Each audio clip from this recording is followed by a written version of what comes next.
back in time, 10 years, no more, well, 10, yeah.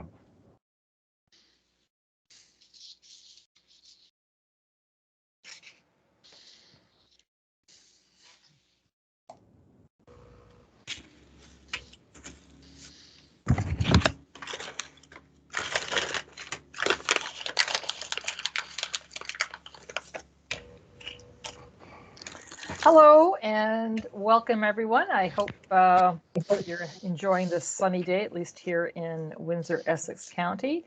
I wish you very good health and fortune for 2022, and I am delighted to have Robert Weir join us today to discuss his actually, I think, rather intriguing and unique look at Shakespeare. But, you know, before we start, I would like to begin with the HRG land acknowledgement. And as I've mentioned before, this land acknowledgement is drawn from the one crafted by Vicky Leong in the law school, and we really appreciate her contribution and guidance. And so today we gather in the notion of peace and friendship. The University of Windsor sits on the traditional territories of the Three Fires Confederacy of First Nations, comprised of the Ojibwe, the Ottawa, and the Potawatomi. As part of the University of Windsor community, the Humanities Research Group is committed to working to ensure Indigenous traditions and perspectives are fully acknowledged and respected in our teaching, research, and community engagement. And as a community partner, we hope to share in the process of learning the stories shared in the Truth and Reconciliation Committee report, so that, as they put it, Aboriginal and non-Aboriginal peoples transform Canadian society so that our children and grandchildren can live together in dignity, peace, and prosperity on these lands we now occupy and share. Also, as quoted in the report, by listening to your story, my story can change. By listening to your story, I can change. So in making this land acknowledgement, we are showing our commitment to learn from our past to inform our future. And I want to reinforce the message from previous years that HRG is not only committed to acknowledging our Indigenous heritage, but we include Indigenous stories and perspectives in the programming of our events. And in particular, next month's talk, which I welcome you to attend, is with our HRG fellow for this year, Andrea Sullivan-Clark, who will give her presentation on Indigenous ways of knowing. And so please make sure to mark your calendar for February 22nd for her talk, Ways of Being in the World, an introduction to the Indigenous philosophy of Turtle Island. And the registration for that event will be opened later next week in our HRG website. So please look out for that. So to get things going today, though, I'll be asking Antonio Rossini to introduce our guest speaker. Dr. Rossini is professor and head of the Department of Languages, Literature, and Cultures here at the University of Windsor. His interests range from classical and medieval literature to general linguistics, argumentation studies, cinema, and informal logic. Wow, is there nothing you don't do, Antonio? Anyway, he's no stranger to HRG either, as he was previously our director. So with that, I turn it over to you, Professor Rossini. Thank you, Lydia. And it is with great joy that I accepted today to be the introducer of Dr. Robert Weir. I remember when I was first instructed on the duties of the HRG director, I remember you're going to be the introducer of the introducer. And it's actually quite appropriate today because I think the subject that Robert will expound on deserves a delicate approach. So I will start first saying that the adventure whereby Dr. Weir came to the conclusions that he will expose today was very exciting because I had the honor of being appraised of every little steps by him. And it is also in a way a story of friendship. That's why I put as a background Shakespeare and his friends. And so it was an honor, a privilege. And the only thing, I mean, my micro merit, micro credential is that I convinced him to take a year-long sabbatical because I think the complexity of this material warranted it. While preparing my little introduction, which I will keep very brief, probably not more than three more minutes, while I was preparing it, I was actually noticing how important is in Dr. Weir's research the attention and material culture, which is sometimes a little bit skirted in certain academic environments, but it is still the backbone of solid historical research. It can't be easily discounted, that's what I mean. The other thing, just before we started, I was very happy that he inserted in the first 3 slides the concept of heirloom and the importance of archaeology. Because in my introduction, I will be speaking about what the essence of Robert's talk is and its relevance, especially in the world of literature. And why am I saying this? Because I will be starting presenting this talk by conjuring the spirit of a great philologist and literary critic, Ernst Robert Curtius, who was a German, and he wrote this monumental book, Europäische Literatur und lateinisches Mittelalter, in 1948. The translation in English is European Literature and the Latin Middle Ages. The interesting part here is that he was the grandson of a very famous archaeologist, Ernst Curtius. And in spite of this, his work is exquisitely literary. And 2 things come to mind when we face today's discussion, or today's presentation, better said. The idea that literature doesn't really work in separate compartments, but there is one big history of literature, and literatures are connected through time. And he's also famous because he was probably the first to introduce in an elaborated way the notion of a literary commonplace, what we call topos, using a Greek word.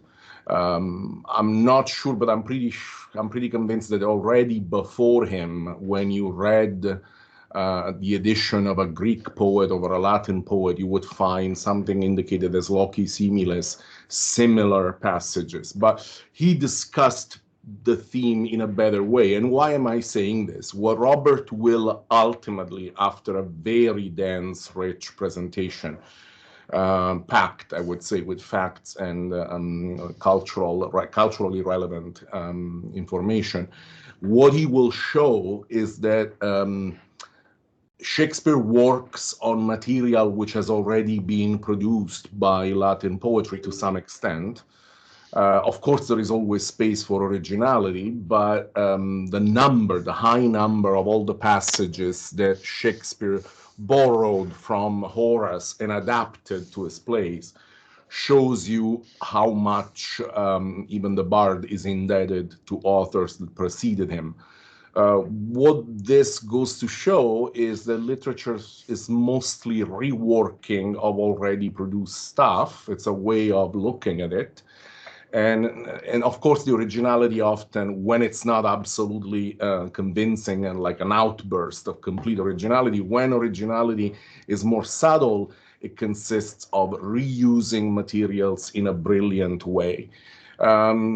So I find it extremely beautiful that we are looking at the history of a book, but at the same time, the history of a book sheds light on the history of a literary man, William Shakespeare. And at the same time, this sheds light on how we work in literature, not we as critics, but we as authors, an imaginary we, not me, but I'm saying how authors work in literature by keeping in mind the lesson of the past and molding materials as they go and work through the centuries. Without further ado, it is with great pleasure, and it's a great honor, to introduce Robert Weir, Associate Professor of Greek and Roman Studies with specialization in archaeology, numismatics, but also history of the book. I think you earned this title. Thank you. Thank you very much, Antonio. And thank you to everybody who is here today for spending time with us. I hope to entertain and enlighten with my presentation. I think it's pretty special, and it's something that's preoccupied me now for 5 years. I'll start with a prepared statement that summarizes what I would like to cover today, and then I will get down to specifics. Before about 1800, readers often annotated their books a lot, more than we would think proper today. These bibliographical interactions built up a sort of fingerprint that we can use in some cases to attribute books, even when ownership signatures are absent. Locating books once used by writers of the past is especially interesting because their reception of the text is visible and allows us to see that text through their eyes. I believe that a 1575 copy of the Latin poems of Horace, which is in a private Canadian collection and resides in a bank vault, is a book with a particularly interesting story. It contains scores of visible annotations that correspond closely to known borrowings by Shakespeare from Horace, but were made before Shakespeare became a celebrity in the later 1700s. A closer look at hundreds of page margins with digital enhancement of visual light images or with ultraviolet light both confirms the Shakespeare connection and uncovers other owners' annotations that were erased when the pages of the book were washed in 1731. This is thus the very first book that can be plausibly identified as having been used by the bard, who owned it between 1589 and 1598. Old-fashioned sleuthing and a dash of modern technology thus combined to tell the story of the 1575 Horace over the centuries. Despite 200 years of searching, no one has so far found a book owned by Shakespeare, evidently because people have been looking for the wrong things in the wrong places. But now that we have a better methodology, other discoveries will surely follow. What I'd like to do today is, with my hour that lies ahead, is two things. First, talk about the methodology I used, and two, to take you through the story of the book, its various owners and the marks they left. And given that time is limited, I may click through my slides rather quickly in that second part, but I do want to leave time for questions and discussion. So let me see if I can advance this slide. There we go. First, though, I'd like to establish my archaeological credentials. As Antonio mentioned, I'm very much interested in things.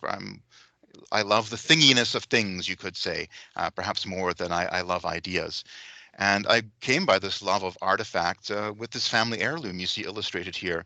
It's a coin, and I didn't know what was in that first bulleted point when it was handed down to me. What I knew was that it was found by my grandfather or by one of his charges on a boys' brigade hike in the Pentland Hills just outside of Edinburgh back in 1934. My dad always said, well, it looks like a Roman emperor, but I can't make sense of the legend. Well, in 1983, I was living in London, Ontario. I took it down to a coin shop on Richmond Street, and the guy there happened to know a thing or two and more about ancient coins. And he said, oh, yes, this is Emperor Probus, Roman emperor, late 200s AD. But I said, the legend, it doesn't make sense. Oh, it's Greek, he said. This was made in Alexandria, Egypt. And so this fired my imagination. How could something made in sunny Egypt make it all the way to sunny Scotland? You see sunny Scotland in the bottom left there. What was its story? What significance did it have in this place? So this is what I believe archaeology does. Objects have their stories, and archaeology is the discipline that tells those stories. The point of archaeology is to get those objects to speak, both mute stones and dry bones and coins and annotated books. So to paraphrase an Elizabethan author, William Camden, in his Archaeological Survey of Britain, Britannia, archaeology restores both objects to their past and the past to its objects. So that's one part of my formation, you could say. Another family heirloom gives me another connection. This is a book that was given to me by my mother about 10 or 12 years ago, and it was owned by an ancestor of ours. It was published in Kingston, Upper Canada back in 1842 and bought and owned by my ancestor, John Williams, an early settler here in Ontario. And he left his penciled signature on one of the fly leaves. My mother said, if you take this book, be sure you look after it. Now I could see the book was falling apart. So I sent it off to a recommended book conservator and asked this person to fix the book for me and make it in such a shape that I wouldn't have to worry about it for another 200 years or so. Well, 13 months later, the book came back and it was beautiful. It was in nice new brown leather and everything was nice and solid, and I paged through it happily. But I very quickly noticed a problem. That book conservator had erased the name of my ancestor from the flyleaf. That penciled name was totally gone, and I realized how tenuous the connection with the past can be. Books are what I will focus on today, one book in particular. And really what I want to say is we leave various footprints behind in our time in this world. Carbon footprints, goodness knows we have those, digital footprints, and archaeological footprints too. And if one looks carefully at a book or at a coin, and I've been known to spend up to 10 days looking at one coin while on a dig in Greece, then you can often find some pretty amazing things. But really, the important thing is to keep that story alive. And so as soon as I saw that the book conservator had erased my ancestor's signature, I asked my mother, tell me the story again so I can write it down and keep that story with this book so it won't be lost again. So now we turn to our man, William Shakespeare. It's long been known that he borrowed, plagiarized, you might say, though I think plagiarism is a modern concept, borrowed heavily from a number of earlier authors, as Antonio pointed out. And in today's handout, which I think is being tweeted out or will be shortly, the first part of that handout is simply my recording of what various expert scholars have mooted over the centuries as Shakespearean borrowings from Horace. I am an archaeologist, not a bibliographer or student of English or scholar in English literature. So I don't want to pass judgment necessarily on their verdict, but I give you a sample of the chart that appears in my handout. The Shakespearean borrowing is on the right side, and on the left side, the Horatian source, and then the annotations that appear there, and also as well as a notation of whether this is a known commonplace and what the modern authority is. So this is a process that's been underway for almost 300 years now, since 1726, but people didn't really get into it until the late 1700s, and it's a process that continues to this day, this locating of borrowed passages and ideas from Horace and other authors. And this is important because when I first looked at the 1575 Horace, I had a shocking realization, which was a number of the ink marks I saw there corresponded exactly to these borrowings. So Shakespeare used a lot of books. A lot of books survive from the 16th century. They're not hard to come by. There's a dealer in London, Ontario that sells them, for instance. So where are they? Where are Shakespeare's books today? Well, Stuart Kells, back in 2019, wrote a very interesting book trying to answer that question, Shakespeare's Library, and I will quote from his conclusion here. But Shakespeare certainly did have books, and he certainly read them. Why then have we found none of his manuscripts, and why are there no books with an authentic Shakespeare signature, book plate, book label, or inscription? Gaps such as these are what led many people to doubt his authorship. The gaps, though, are explicable in light of today's clearer picture of Shakespeare. Worldly, workmanlike, unsentimental, pilloried and spurned, occasionally dangerous, accidentally talented. These attributes help explain why he was not an avid inscriber of books, nor much of a letter writer. Practically minded and commercial, he does not seem to have been driven by abstract ideas of fame and posterity. Indeed, the first author to be a celebrity in his own lifetime, at least in the Western tradition, was Robbie Burns, whose birthday we in fact celebrate today. But to get back to Kells, the nub is this. Shakespeare was not what we think of today as a literary man. The value-laden distinctions we make between Shakespeare's literary and non-literary work are modern ones. So too are our expectations of what an author like Shakespeare would leave behind. In Elizabethan times, Shakespeare was not a celebrity. nor it seems was Shakespeare a Jacobean household name. Through its scale and presentation, the First Folio, 1623, created the retrospective impression of Shakespearean fame. It also brought a new polish and a new coherence to an oeuvre that may in fact have been smaller and scrappier in Shakespeare's lifetime. Apart from the job done by the First Folio, the modern fame of literary Shakespeare is indebted most of all to the 18th century enthusiasm that had its richest manifestation in Garrick's Shakespeare Jubilee, 1769. Kells then goes on to say that the first searches for Shakespeare's books and papers were not undertaken until more than a century after his death, and by this time all sorts of papers and books no doubt had disappeared, including the 1575 Horace, which in fact had been hidden in a small Gloucestershire country home for several decades already. In other words, to find Shakespeare's books, we need to unthink our modern stereotype of the man, take the statue off the pedestal, so to speak, and search both in new ways and in new places. Now, what would most people expect to see in a book owned by Shakespeare? Well, something with his name pretty obviously in the title page. And you see a few examples here, but all of them can be discounted for one reason or another. These signatures on title pages are all dubious cases or outright forgeries.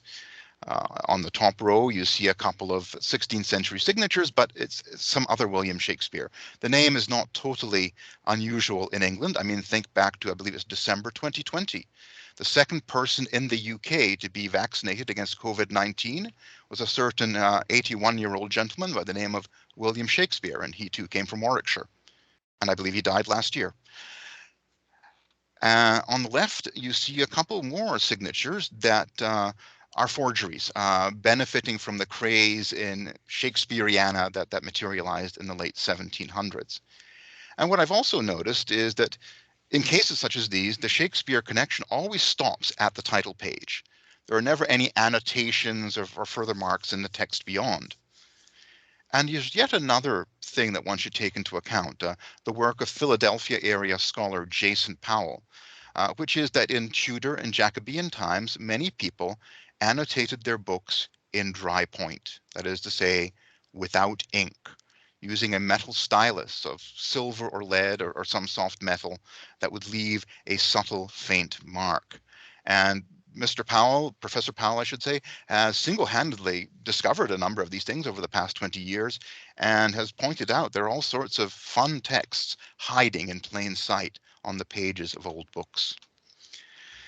This is what Jason Powell calls a technology of discretion, and it was a technique used widely in the 16th and 17th centuries for various reasons. Perhaps one didn't want to mark up and distract from the printed text. Perhaps one was saying something ad hoc that might or might not be transferred into ink later. Perhaps one had something to hide or was saying something risque. For instance, we know that Henry VIII would impose severe penalties on anyone who marked up the new prayer book he had authorized. It was also a technology of discretion widely used by women, as Jason Powell points out. And so in thinking about this, this rang a faint bell, and I realized with a start that Shakespeare knew all about dry point annotation because it appears in The Rape of Lucrece. Starting from line 150 and following, we hear that Lucrece, who is about to be raped by Sextus Tarquinius, who has burst into her home late one night, she is naive. We hear that she is naive. She is unable to read the dry point marginalia in his eyes, so to speak. But she that never coped with stranger eyes could pick no meaning from their parling looks, nor read the subtle shining secrecies writ in the glassy margins of such books. She touched no unknown baits, nor feared no hooks, nor could she moralize his wanton sight, or than his eyes were opened to the light. She should have known better as a woman. She should have known better. She should have looked in the whites of his eyes and read the subtle shining secrecies there of his intention. So this is fascinating because I believe that a number of the annotations I have recovered, but special imaging from the 1575 Horace, did indeed take this subtle form of uninked dry point annotation. Another wrinkle, you could say, is that the same individual can write in many different styles. Here you see 4 different holograph manuscripts, each one written by Queen Elizabeth I, and each one showing quite a different style of handwriting. Different contexts, different audiences require different styles, whether it's secretary script or a more readable italic script. So the handout that is being circulated has a couple of parts. First, the list of mooted borrowings by various scholars, and then my précis of the history of the 1575 Horace. And since that's on the handout, I will simply race through this quite quickly. The book was printed in 1575, maybe the year before, in Geneva by the Etienne family, which was well known for its productions.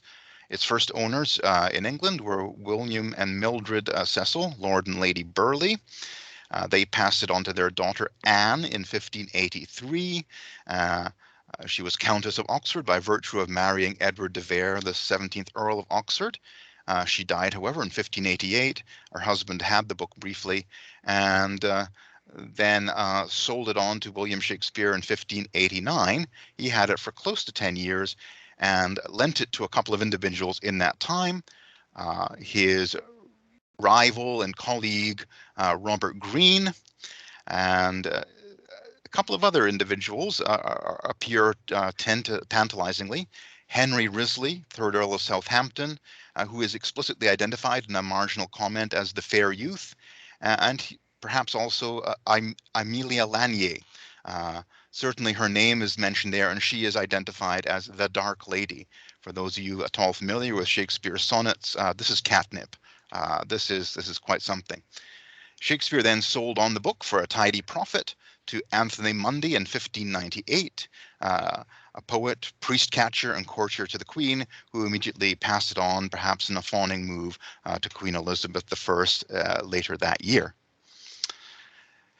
She, within the year, had used it to translate part of Horace's Art of Poetry and pass it on to her favorite, perhaps her lover, Robert Devereux, 2nd Earl of Essex. He lost his head in an abortive coup against the Queen, and so the book passed on to his son, Robert Devereux Jr., who owned it for a few years, and after he got married, he gave it to Ben Jonson, another poet and a playwright who had written a masque for the wedding of Robert Devereux Jr. And old Ben Jonson had it for about 24 years, and as he often did, he would sell books when he needed the cash and buy them whenever he had cash, and so he often owned several copies of the same thing in his lifetime. In 1630, he saw fit to sell it to a star-struck young man by the name of John Milton, who was a big fan of Shakespeare's. When Milton started to go blind around 1660 or so, his daughters began surreptitiously selling off his books from their home in the Bun Hill district of London. And the book then came to the bookseller Richard, actually that should be Blome, not Brome, B-L-O-M-E, of Bun Hill. And it was bought there by a certain Captain John Clifford of Frampton Court in Gloucestershire. At this point, the chain is broken. Up to this point, everybody knew the previous owners of the book, I think, and added comments and tributes to the earlier owners. But when the book goes to Gloucestershire, that chain is snapped.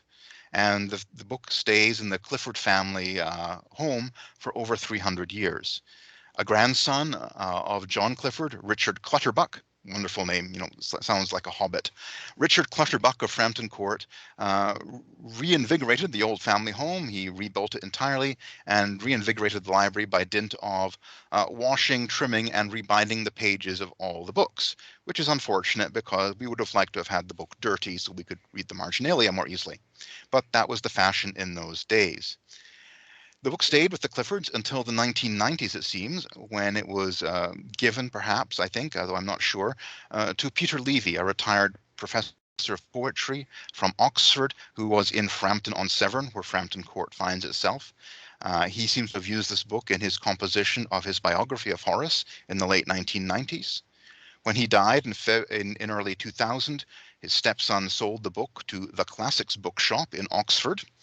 And the current owner, who wishes to remain anonymous, bought this book from the Classics Bookshop in early 2001, and it's been in a Canadian collection ever since. So that is the short précis. But how did I get to that? Well, as I mentioned, there are marks in the book, things I noticed when I first looked at it. And these recurring marks are my first lead. We have 4 marks that I noted right away: a rowel, a sort of a star with a hollow center, which occurs only in the odes, a right angle, um, a short dash, what looks like a wave. Perhaps it's an abbreviation for N or NB, nota bene. And then in the last year or so, I've noticed, oh yes, some smudges in bottom margins resolve as a secretary S, which could be S for Southampton's, i.e. Henry Wriothesley, 3rd Earl of Southampton, since they don't often shadow or signpost Shakespeare borrowings, and so may possibly be a bit later. And then there are, I just noticed in the last month or so, dots everywhere, ink dots. I didn't think too much of them, but they too do tend to shadow Shakespeare borrowings. And they possibly are Shakespeare's own reading marks. The other marks, I believe, are the marks of others, other readers, some of whose marks Shakespeare used because they flagged the good bits.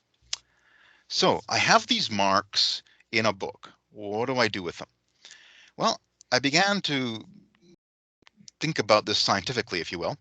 What was the reception of Horace in the later 16th century? And so what I did was I went to Early English Books Online. It's an online database. University of Windsor subscribes to it. And I asked EEBO to find for me all quotations in Latin from Horace between 1570 and 1600. I chose Latin because that would level the playing field a bit, since this is a book with poems only in Latin, and it's, of course, it makes the job a bit easier too if you're looking at the original text. And that's the pattern you see in the top row. In other words, about 2/3 of Horatian borrowings come from the epistles or the ars poetica, the art of poetry, and fewer than 20% come from the odes. Horace today is famous as the poet of the odes, but that wasn't the way he was appreciated in the late 1500s. Shakespeare's borrowings from Horace come primarily, however, from the odes, about 70% or so, and not so much from the other parts. And this corresponds really quite nicely with the marks in the 1575 Horace, as you can see from the 3rd column, which I break down further in the 4th and 5th column. In other words, neither Shakespeare's Horatian borrowings nor the marks in the 1575 Horace correspond well at all with the Elizabethan norm, my EEBO sample group. And Shakespeare's borrowings don't overlap with known commonplaces, as evidenced by the EEBO group. EEBO commonplaces from Horace's odes seldom overlap with Shakespeare's borrowings from the odes, or with the annotated odes in the 1575 Horace. Also, every Shakespearean borrowing from Horace's odes corresponds to a poem in the 1575 Horace that contains one or more marks in its margin. And in many cases, that mark, or those marks, is placed on the page within 1 centimeter of the Shakespearean borrowing, a very precise signpost often. So, here comes the tedious part of my presentation, statistics. Everybody loves statistics, right? But I thought it was worth, looking at this in a sort of objective way, if possible. So I've told you already about the recurring marks at line ends, largely limited to Horace's odes, and that's what first drew my interest. And I've summarized those marks there. Most of Shakespeare's Horace borrowings come from the odes, as I've mentioned, but these poems alone of all of Horace's works did not exist in English translation in his lifetime. Anyone wishing to borrow from the odes of Horace in Shakespeare's lifetime would have to go to the Latin text. There are 103 odes.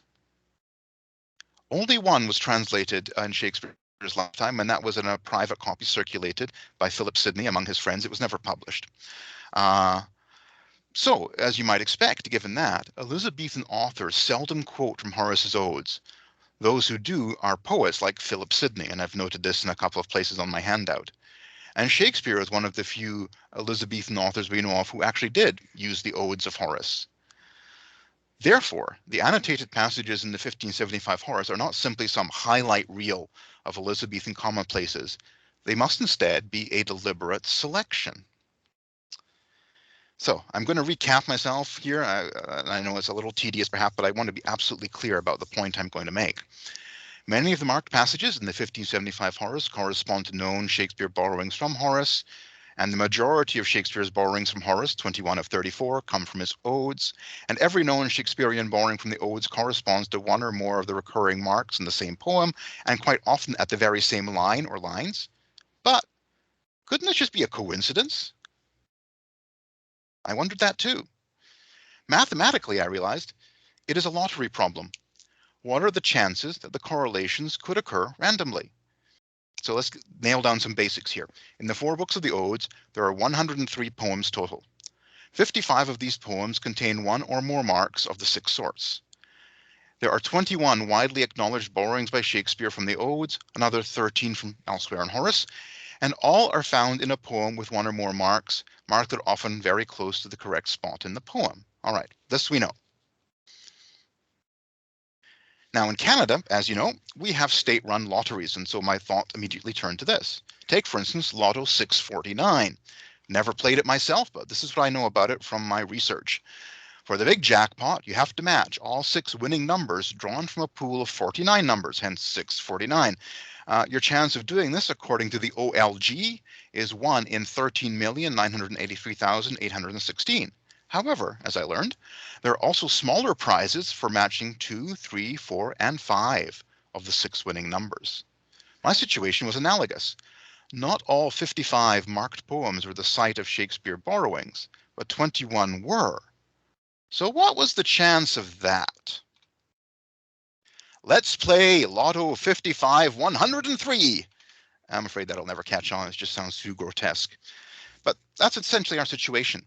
In a lottery pool of 103 numbers, the 103 poems in the Odes, where you are allowed to play 55 numbers, the 55 poems containing one or more marks, what are the chances of a partial matchup? In other words, the 21 of the 55 will match up with Shakespeare's lottery picks.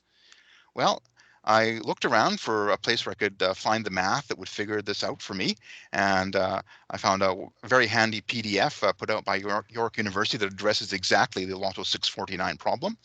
And I just changed the numbers, and the answer is the chance of a random matchup is 1 in 1,562, or to put it another way, there's a 99.94% chance that the overlaps are not random.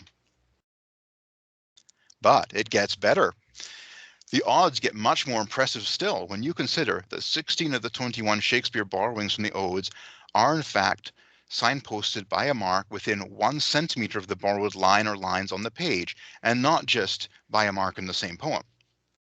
And so if you apply this tighter criterion and use the same equation, it turns out that the chance of this happening randomly is just 1 in 2.102 times 10 to the power of 19, or 1 chance in that really big number you see there. That is pretty darn impressive. In other words, attribution to Shakespeare by statistics is like nailing Al Capone on tax evasion. It's not glamorous, it's not sexy, but it gets the job done. Since the correlations are almost certainly not random, and since Shakespeare was one of the few Elizabethan authors to work with the Odes, these marks are surely connected with him, if not by Shakespeare himself. Many of Shakespeare's Horatian borrowings were not in fact recognized until the 20th century, and several of the marks show signs of having been washed in 1731, along with the rest of the book. Therefore, they must be earlier than 1731, before people really started seriously studying Shakespeare. Since we are dealing with several different kinds of mark, there is a very real possibility that at least some were made by readers other than Shakespeare, in particular the book's earlier owners, the Cecils and the Oxfords. So no known Shakespearean borrowings from the Odes are independent or one or more of the recurring marks. Furthermore, special imaging of the areas around where these marks occur often reveals a WS notation next to almost every known Shakespearean borrowing.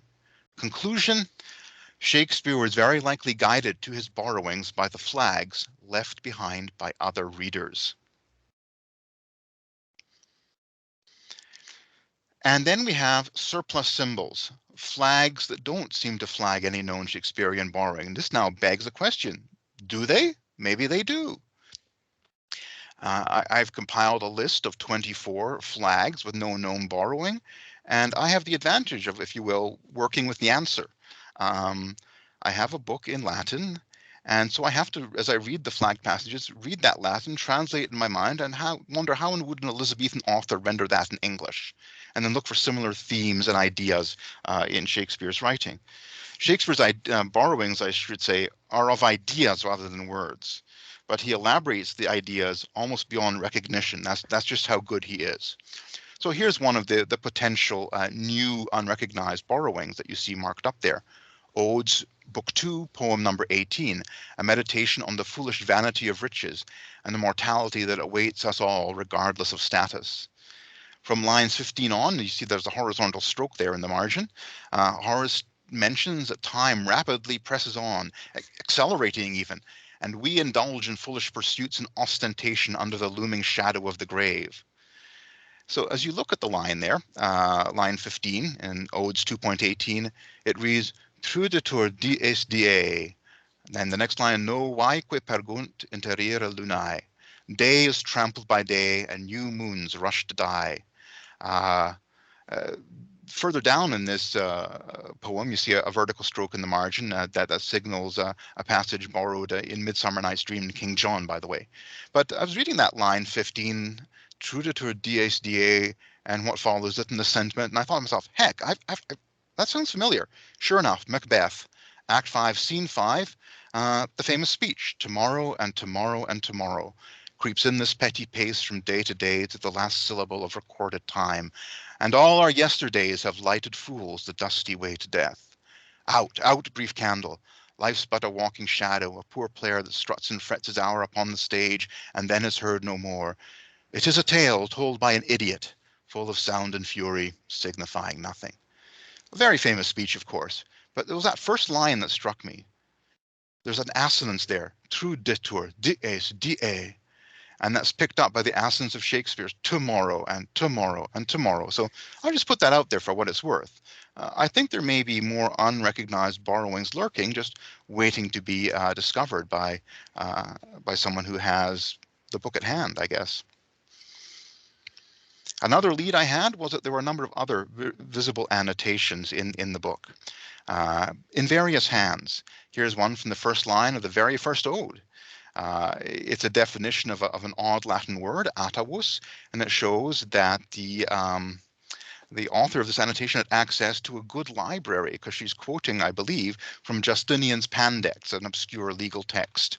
And the handwriting looks like that of Mildred Cecil, who was very bookish, we know. You'll also see where the text was truncated of the annotation when the book was trimmed in 1731. Here's another hand in the margins. Perhaps Oxford's, possibly, question mark, even Shakespeare's itself. It is a critical remark, taking its cue from something Horace says in one of his epistles, 1.6, turning this around as a criticism against William Cecil, who was the ward of the Earl of Oxford in his younger days, and is turned around as an insult against William Cecil. So this is intriguing and deserves a nice big write-up in the book that I'm planning about this book. Here's yet another hand. You have here something very intriguing from Epistles 1.10. I think this might be Robert Greene, because what it says is Scene 3, Locrine, and then line 162. Robert Greene, a fellow playwright and author, did indeed borrow the line that's highlighted from Horace for line 162 of his play, Locrine. However, one interesting thing crops up. In the 1595 edition of Locrine that we have, the only early edition we have, in fact, line 162 falls in scene 2. Thus, the scene 3 reference is evidently to the now lost first edition of Locrine of about 1591, which clearly had different scene divisions. So this is an insider note, in other words. An insider must have written this. So those are some of my leads. I then turned on the camera and booted up the computer and took some photographs and did some digital enhancement of visible light images. And you see a nice example here of Robert Devereux's signature from an end paper. The website I used was recommended to me, and I'm grateful to her for mentioning this to me, recommended to me by Heather Wolf at the Folger Shakespeare Library in Washington, D.C. I also tried my own ultraviolet reflectography, which is a fancy name for what you see here. I went to Canadian Tire, bought two LED UV lamps. They're meant for curing glue on tire patches. And I set up my trusty old digital camera from 2003. Why my old camera? Because older digital cameras have fewer corrective algorithms. Modern digital cameras typically will correct pictures to give you ideal pictures. I didn't want ideal pictures. I wanted raw images and unprocessed if possible by any algorithms. And I did a bit of that too. So here's an example of a margin under ultraviolet light above and my tracing down below. It's a nice, pretty clear signature, I think, of Anne Oxford. Anne Cecil originally, when she married Edward de Vere, she became Countess of Oxford. It's at Odes 2.13, line 37. And she borrows this varied line from Horace's underworld account for her sonnet on her stillborn son in 1583. So ultraviolet light, as I've discovered, picks up both ink traces, as in this example, we have some erased ink, but also the metallic trails of dry point annotation. So it's handy for that as well. So a couple of fun ultraviolet images. The back side of the title page. There you see Will Shakespeare's name sprawled across the top, 1589, ex Edward Oxford, and then an amount that looks like 5 pence, 5D. So he got it from Oxford the year after his wife died. The widower didn't want the book anymore, I guess. We have also the 1605 signature of the 3rd Earl of Essex. We have vertically, Jesus save Essex, 1599, the cri de coeur of the 2nd Earl of Essex, who went up against Elizabeth and lost his head. Ben Jonson even gets in on the act here. But you know for sure that something is missing from this page when you see inky tide marks, like you see on the right side there. When you see that on the edge of a page, in the gutter especially, where the pages are joined to the spine, you know you're dealing with an erased inscription. It's just a matter of looking hard. So let me show you some of the funner annotations that we have. I mentioned the fair youth and the dark lady. Here we have something from the bottom margins of Odes 1.5, and I give you the Eric Klein translation here. This is a poem written by the poet in sympathy with a young man who's been entangled in the wiles of a femme fatale, Pyrrha. The name is Greek. It means something like flaming or blazing. She burns men up, I guess. And the poet says, what slender boy drowned in liquid perfume urges you on there among showers of roses, deep in some pleasant cave? For whom did you tie up your hair with simple elegance? How often he'll cry at the changes of faith and of gods. Ah, he'll wonder, surprised by roughening water, surprised by the darkening storms, who enjoys you now and believes you're golden? Who thinks you'll always be single and lovely, ignoring the treacherous breeze? Wretched are those you dazzle while still untried. As for me, the votive tablet that hangs on the temple wall reveals, suspended, my dripping clothes for the god who holds power over the sea. I almost drowned in her ocean myself. I'm lucky to be alive. And you'll see there's a very curious marginal doodle in the bottom margin, right by the partial name Riztha, short for Risley.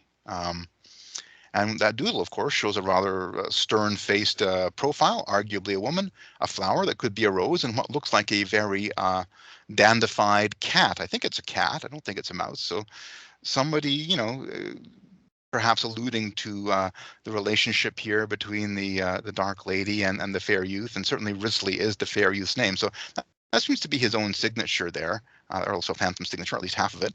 And I think the doodle is later. Ben Jonson was a big one for doodles.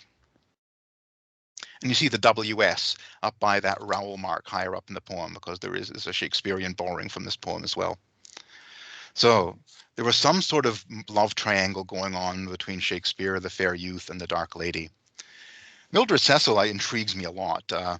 Some of her annotations were largely erased, and she would often, I think, guide Shakespeare to the good bits if his Latin was somewhat substandard. Take, for instance, Odes 1.37, which dwells on the nobility of Cleopatra, who preferred suicide to capture and triumphal exhibition by the Romans. Mildred Cecil has written here, Cleopatra, the Queen of Egypt. And below we have Will Shakespeare's signature, 1589. Now, what's interesting about this is Odes 1.37 was mooted as a borrowing for Antony and Cleopatra, Act 5, Scene 2, but not until 1978. And my arrow, my blue arrow I've inserted there, indicates a point where Cleopatra commits suicide, or to translate the words around it, she dared to handle rough serpents so as to ingest dark poison with her body, all the fiercer for her premeditated death. So the person who perhaps put the dots there could possibly be Shakespeare himself, putting his own marks on things that had previously been marked by previous owners. And he would write his signature from time to time in top and bottom margins. At the bottom of that same poem, on the nobility of Cleopatra, we see Shakespeare's book. And then to the left of that, his motto that he was granted in 1596, non sans droit, not without right. So possibly the simple dots are his own reading marks. It's hard to be absolutely sure because dots are just very generic.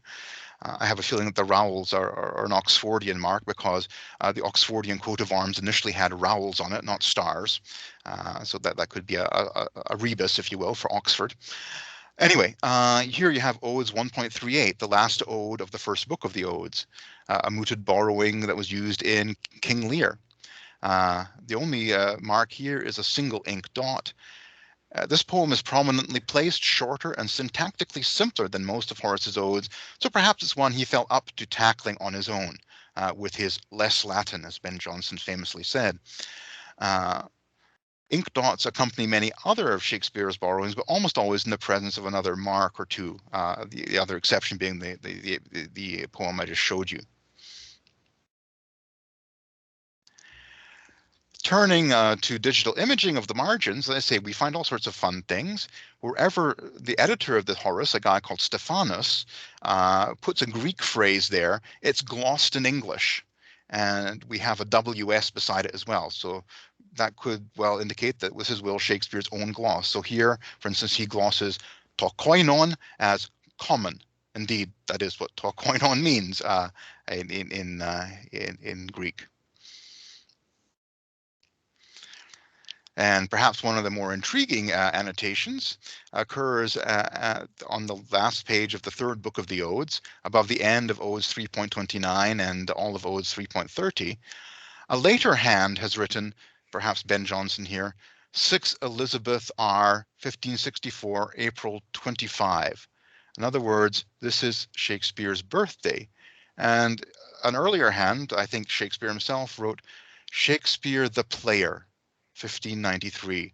This is a very significant poem, Odes 3.30, because it's all about the fact that only poetry will grant you immortality. Only poetry will grant you ultimate survival. Monuments of bronze will pass away. The written word persists. So as I say, there are plenty of unrecognized borrowings lurking on the pages.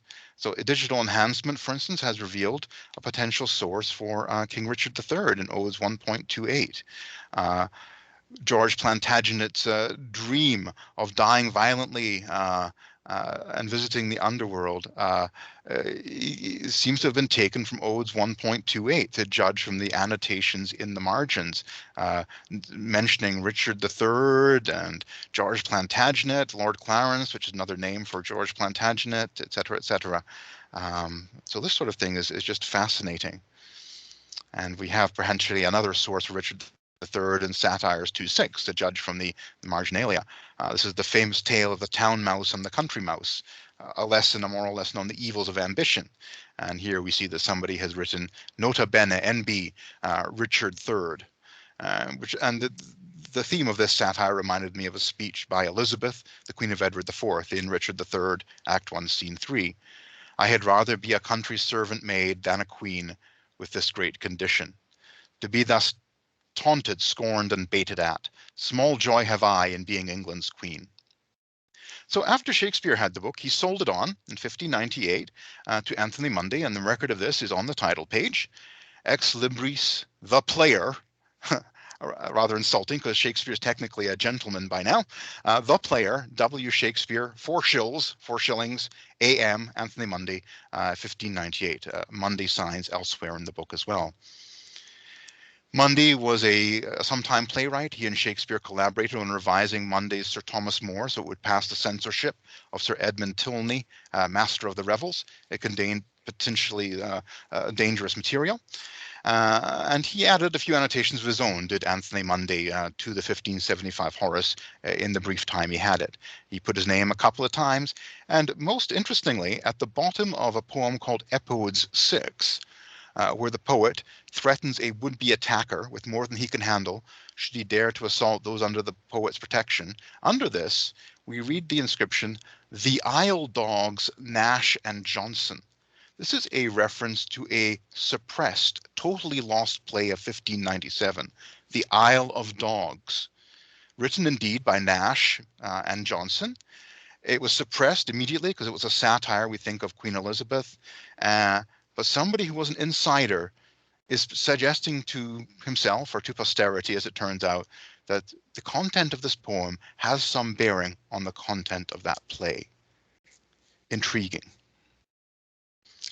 Elizabeth used the book herself in the winter of 1598, 1599, and November and December of 1598, because she translated a large chunk of Horace's Art of Poetry and has left scattered signatures elsewhere as well. And what I found interesting is that in the 1899 publication of Queen Elizabeth's 1598 translation of Horace's verse essay on how to write poetry, the editors in 1899 said, regrettably, Her Majesty made some errors of Latin from time to time. And I looked at what passages they flagged as errors of Latin. And then I looked at my images from the 1575 Horace, and I realized, no, Queen Elizabeth knows her Latin well, but she is following the idiosyncratic textual readings and suggestions of the editor of this text, Henri Etienne, Henricus Stephanus. In other words, this is proof, if you will, that she was translating from this edition of Horace, and indeed from this very copy of this edition of Horace. She passed the book on to her favorite, Robert Devereux, in early 1599 before he went off to Ireland and fell into disgrace. I think it was after he fell into disgrace that he wrote some heart-rending things in the margins. Repeatedly, he writes, Jesus save Essex, for instance, in the margin of Odes 118, which significantly perhaps reflects on how disastrously bad decisions can be made while drunk, and limit your desires, in Epistles 1.2. And then more tellingly, on an end paper, Essex writes, "Doomsday is near, die all, die merrily." This is actually a Shakespeare quote. It is Hotspur's wild cry of despair as he rushes into battle and certain death at Shrewsbury in Henry IV, Part 1, a play that had recently been put on in 1597.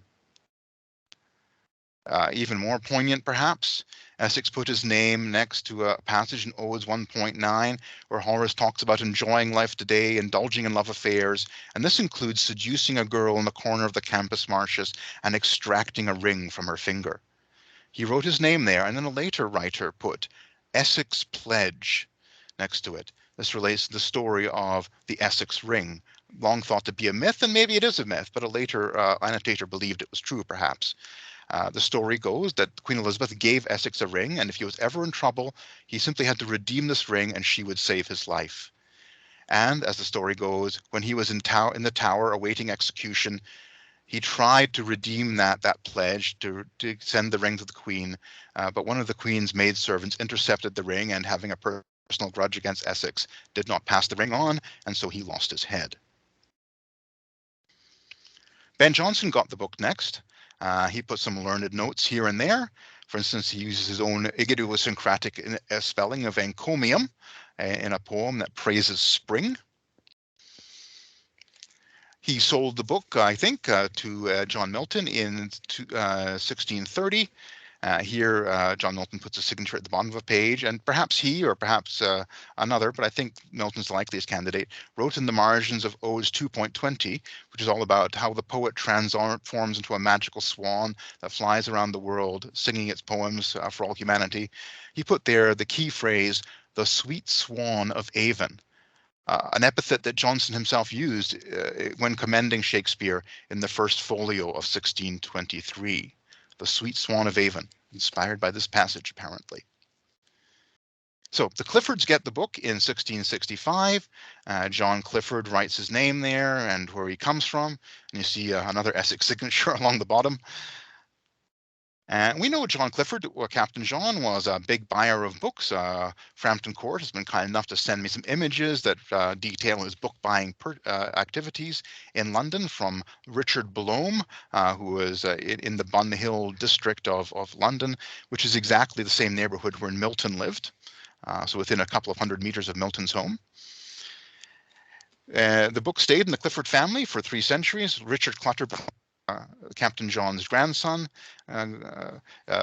if you will, mutilated the book in 1731 when he washed its pages and trimmed them and rebound them. This was very common in the 18th and 19th centuries. Books were commonly washed free of annotations because the aesthetic was that of the clean page by that time. Here's what old Frampton Court looked like before Richard Clutterbuck refurbished it. And here's what it looks like today. A pretty grand house, but also a pretty obscure place. Clutterbuck's 1731 restoration added some new end papers, and here it is that he mentions that he got it from Richard Blome for 4 shillings. And this is Stephen's Flaccus poem, Stephen's being an anglicization of Stephanus, which is a Latinization of Etienne. As I say, many books were washed clean in the 18th and 19th centuries, maybe 40% or more, according to one estimate I've read. Another one of Clutterbuck's new end papers from the 1731 refitting of the book. And with the text block trimmed, he added notations to the foredge that simply replicate what's on the title page and add his own name. And the Frampton Court estate has been kind enough to let me share this image with you. It's a drawing done by a family member back in 1840 or so that shows the library at Frampton Court. And I like to think that the 1575 Horace is one of those little volumes peeking out from that half-closed door in the background there. Maybe it is. Finally, the last person to own the book before the current owner was Peter Levy of Oxford, a retired poetry professor, but also a travel writer and general raconteur. He translated the Pausanias for Penguin Classics, for instance. Interestingly, he wrote biographies of Shakespeare, Milton, and Horace. And in the books he owned, he often tipped in handwritten notes, and one such note exists in the 1575 Horace. He lived in Frampton-on-Severn in his retirement, and he knew the Cliffords well, I've been told. And upon his death, his stepson sold his books to various dealers. And you can still find Peter Levy's books on ABE Books if you have a look. And so, to my mind, the trail seems pretty clear. So to wrap up, I realize I'm pressing my time limit now. I will close with a final quote from Stuart Kells. "A few of Shakespeare's books survived.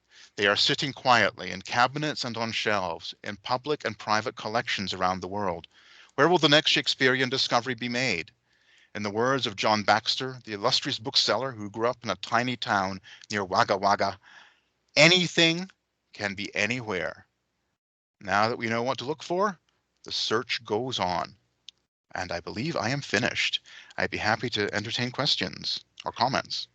Well, thank you so much, Robert. Yeah, we are a little bit over time, but if people want to stay on, I put a note in the chat that this is recorded so they can catch it if they have to leave early. But, if there's any questions, feel free to raise your hand or to put something in the chat. we've got some applauses, some virtual applauses going. Thank really you. fascinating. Yes. It feels like, sort of feels like the Canadian version of the Da Vinci Code to me when I first read this. So this is great stuff, and this will be written up in some format. Is that correct, Robert? Yes, as of yesterday, I have a literary agent in Toronto, and we're working on a book together that she will sell to a trade publisher. The working title of that book is Where There's a Will, The Adventures of a Book Once Owned by Shakespeare and Others. Excellent. Well, we will look forward to reading that. I don't see anybody risking raising their hand or putting anything in the chat. So, I think we have, we like to start on time and end on time. So I think with that, what I'll do is encourage people, if they do have questions. Oh, there's Roger, one question. have a question. Go ahead. You can turn on your camera if you want, or however you want to go. Hi, so thank you very much. It was a fascinating talk. I have to go in 10 minutes, so that's why I raised my hand, so I can ask my question now. A while ago, in the last 2 years sometime, I read a magazine article. It was published probably in the New Yorker or the Atlantic. I can't quite remember. It's one of those COVID readings. It was about Shakespeare and the latest candidate to be considered for, being the real author of Shakespeare's works. And it was an Italian woman who traveled, around Europe, and apparently, had the cultural background that would have made her, much more suitable, candidate for being Shakespeare than all the others considered until then. But it struck me when I was reading that was one, line that, I still remember, namely that Shakespeare, upon his death, left no books behind. So apparently there was a will that he drafted that included all his belongings, including his bed and so on and so forth, but no mention of books. And the article writer surmised that this was perhaps a sort of reflection on his lack of intellectual curiosity and so on. But so omission of data is not evidence is not evidence of omission. Plenty of wills of the period do not mention books. And yes, in this particular case with the 1575 Horace, obviously he didn't have it anymore. It had been sold on. But yeah, there are over 100 alternate candidates for Shakespeare. I don't know why people do that. I think people can't believe that somebody from a small town in the provinces can be a luminary. It's like saying, what good can possibly come out of Windsor, Ontario, the least of the cities of Ontario, right? To paraphrase the Bible, what good can come out of Bethlehem? People like a narrative that fits a certain trajectory. And the truth is often less tidy than that, but more interesting than that. Why not him? There's plenty of documentary evidence for this guy. Schoenbaum, back in the 70s, amassed all the documentary evidence for William Shakespeare of Stratford, and he was a hard-headed businessman. As Stuart Kell says, he doesn't fit our ideal of what he should have been. But our ideal is totally informed by late 18th and 19th century preconceptions. It has no bearing on the reality of about 1600. Thank you very much. No problem. You're welcome. Bye. Thank you for coming. Well, great. Thank you. I don't see any other hands up or things in the chat. So I think with that, what I will do is call this to a close. And thank you so much, Robert, for sharing your really interesting work. And thank you, Antonio, for the introduction. And like I said, we will have a recording of this. We'll be putting it on the HRG website later in the week. But until then, I hope to see everyone again at our February 22nd talk featuring Andrea Sullivan Clark. So thank you so much, everyone. Thank you, everyone, for coming.